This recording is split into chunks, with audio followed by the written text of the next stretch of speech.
What is going on, YouTube? Today we are talking value, and yes, that is the Ridgid Mid-Torque Impact. I just picked this thing up. This is part of a three-part series where I was reviewing the Ryobi, the Milwaukee, and now the Ridgid Mid-Torque Impact series. In this video, we're going to talk about overall construction, overall feel, some of the specifications, the power, the battery life, and overall if it's worth the money or not. So let's get into it. So as always, we're going to start off with construction. Starting off with the overall construction from the front of the shank to the back of the casing, you're going to get about 6.5 inches, which is comparable to that of the Ryobi, but it is larger than the Milwaukee. Moving down to the base, you do have the rubber grip with multiple different designs for different feels in your palm. The trigger is at a standard location, very comparable to the two other mid-torque impacts that I reviewed earlier. You're going to have 4 galvanized screws alongside the shank, which is different compared to Ryobi or Milwaukee, where those are actually painted and protected. The front of the shank on the drive itself, you're not going to have any indent pin, so no socket's actually going to lock on there. But this is comparable to that of the Ryobi. Moving alongside, there is a little bit of protection on the casing, although there isn't anything to protect the lettering, so it will get damaged over time and consistent use.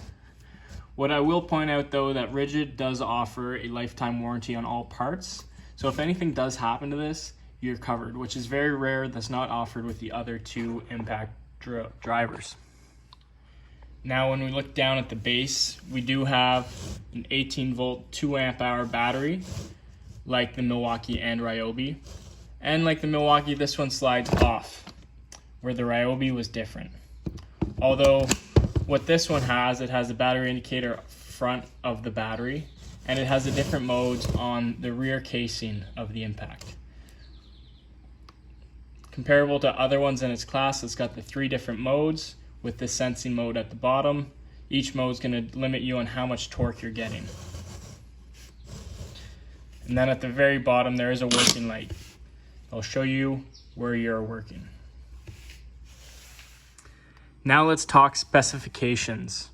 So this drill is classified as a mid-torque, meaning you're going to get that middle range. It'd be great for an at-home mechanic, kind of going to be capable for anything you're looking to do.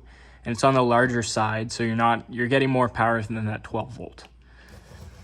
This impact drill itself, it is capable of doing 650 foot-pounds of nut-busting torque and 500 foot-pounds of fastening torque, which is very impressive considering this is on the lower end of the price range.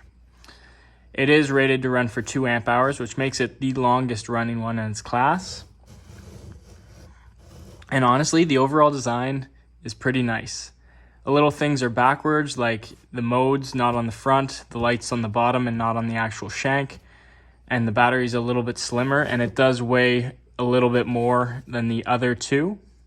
But overall, for the price you're paying for this drill, if you're not doing anything commercial, if this is your main job, if this is just for something at the home in the toolbox, you're getting a very good deal. And honestly, I was very impressed using this thing, and you'll see in a video later when I put all 3 together that it actually performs. It's pretty impressive.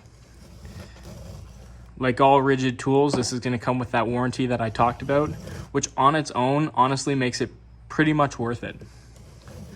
So as you can tell from my other videos, I am a big Milwaukee fan, but honestly, if I was getting back into it and I was not necessarily in the trade professionally, I probably would consider buying Ridgid. And I never thought I'd say that before. Anyways, if you like this video, you want to see more like it, leave a thumbs up, a comment in the section of what you want to see, and subscribe to my channel as I'm going to be doing weekly reviews such as this one. Anyways, thanks for watching. Hope you have a great day.